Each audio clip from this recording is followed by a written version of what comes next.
नबी इकरम हजरत मोहम्मद की विलादत से पहले अरब का माहौल ज़ुल्मत और जहालत में डूबा हुआ था। उस जमाने को दौरे जहलियत कहा जाता है, जहां औरतों की इज्जत महफूज न थी, बेटियों को जिंदा दफन कर दिया जाता था और गुलामी और बेहयाई आम हो चुकी थी। खाना काबा, जो दरअसल अल्लाह का घर था, उसके अंदर 300 बत रख दिए गए थे। दिलों से रहम, मोहब्बत और इंसाफ खत्म हो चुका था।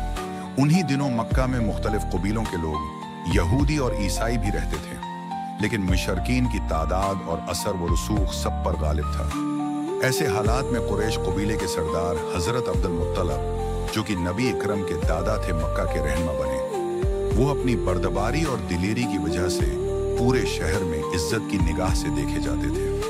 फिर 570 ईस्वी का वो वक्त आया जब दुश्मन फौज मक्का की तरफ बढ़ी। उस जमाने में नबी करीम के दादा अब्दुल मुत्तलब मक्का के सरदार थे।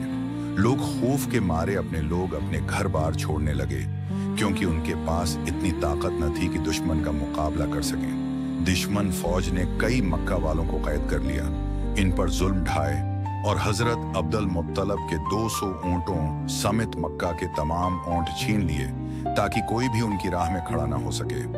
इसी वक्त नबी के चचा हजरत अब्दुल मुत्तलब आए और बोले, आबा, हम इस हाथियों वाली फौज से नहीं लड़ सकते, बेहतर यह है कि उनके सामने हथियार डाल दें। तब हजरत अब्दुल मुत्तलब अपने बेटे को लेकर हाथियों की फौज के सरदार से मिलने रवाना हुए। ये फौज का सरदार मक्का के पड़ोसी मुल्क यमन का हाकिम था।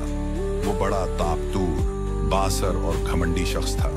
हालांकि अरब का माशरा उस दौर में अंधेरों में डूबा हुआ था, लेकिन दुनिया के ज्यादातर लोग ये पहचान चुके थे कि इस्लाम ही सबसे आली, सच्चा और अमन का मजहब है। इसी वजह से मुख्तलिफ इलाकों के लोग इस्लाम कबूल कर रहे थे और काफिलों की सूरत में हज के लिए मक्का आते थे। इस्लाम और खाना काबा की ये शहरत देखकर इब्राहिम ने अपनी ताकत के बल पर यमन की रियासत सना में खाना काबा जैसा एक गर्जा घर तामीर करवाया, क्योंकि वो चाहता था कि लोग ईसाई मजहब अख्तियार करें और उसके बनाए हुए गर्जे में इबादत करें।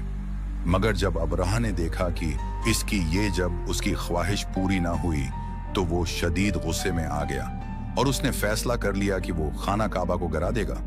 फिर वो हजारी सिपाहियों और 13 हाथियों के साथ मक्का की तरफ रवाना हुआ। इसी वक्त हजरत अब्दुल मुत्तलब उसके पास पहुंचे और बोले, मैं तुम्हें खबरदार करता हूं, जिस घर को तुम गिराना चाहते हो वो अल्लाह का घर है, उसी लिए उस खतरनाक इरादे से बाज आ जाओ।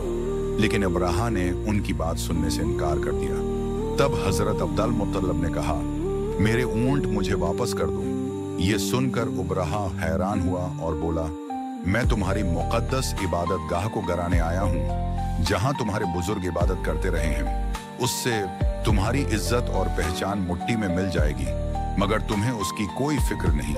तुम तो सिर्फ अपने ऊंट लेने आए हो। उस पर हजरत अब्दुल मुत्तलब ने जवाब दिया, मैं ऊंटों का मालिक हूँ, इसलिए उन्हें लेने आया हूँ, लेकिन उस मक्का और खाना काबा का असल मालिक अल्लाह है, और मुझे यकीन है कि अल्लाह खुद ही किसी न किसी तरह अपने घर की हिफाजत फरमाएगा। फिर अब्राहा ने हजरत अब्दुल मुत्तलब को इनके ऊंट वापस कर दिए और वो अपने घर लौट आए।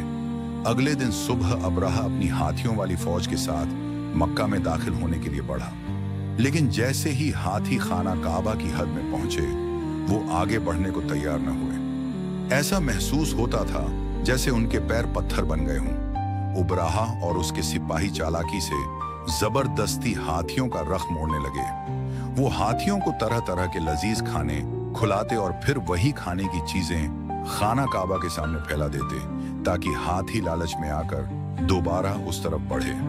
उधर हजरत अब्दुल मुत्तलब बहुत परेशान और बेचैन थे। दिल बहुत भारी था और आंखों में फिक्र थी। वो खाना काबा की तरफ आए। खाना काबा के दरवाजे पर एक मजबूत जंजीर लगी हुई थी। हजरत अब्दुल मुत्तलब ने उस जंजीर को मजबूती से पकड़ लिया और अपना सिर दरवाजे पर रख दिया। फिर उन्होंने अल्लाह ताली से गड़गड़ाते हुए दुआ की, ए अल्लाह, ये घर तेरा है और उसकी हिफाजत की जिम्मेदारी भी तेरी है। हम तो सिर्फ तेरे बंदे हैं, हमारे बस में कुछ नहीं। अब तो ही अपने घर की हिफाजत फरमा। दुआ करते करते हजरत अब्दुल मुत्तलब की आंखों से आंसू बहने लगे। तब अचानक उन्होंने आसमान से एक अजीब सी आवाज सुनी।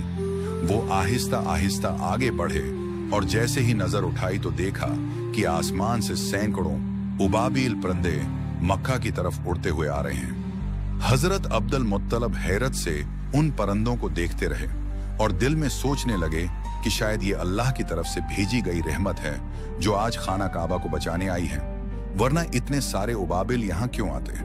हर उबाबिल के पास 3-3 कनकड़ियां थीं, एक चोंच में और 2 पंजों में। हजरत अब्दुल मुत्तलब ने देखा कि सारे उबाबिल परिंदों ने खाना काबा के चारों तरफ घेरा बना लिया है, यहाँ तक कि वो तवाफ करने लगे।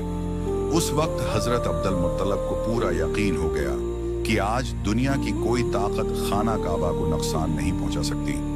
फिर अचानक सारे उबाबिल परिंदे तेजी से उबराहा की हाथियों वाली फौज और उसके सिपाहियों पर टूट पड़े। उबराहा के सिपाही उन परिंदों को देखकर शदीद खौफजदा हो गए और भागने लगे, मगर तब तक सब अबाबील अपनी चोंच और पंजों में मौजूद कनकड़ियां उन पर बरसाने लगे जैसे आसमान से पत्थरों की बारिश हो रही हो। ये मंजर देखने में आया कि हर कंकरा सिपाहियों के जिस्म को चीर कर पार हो रहा था।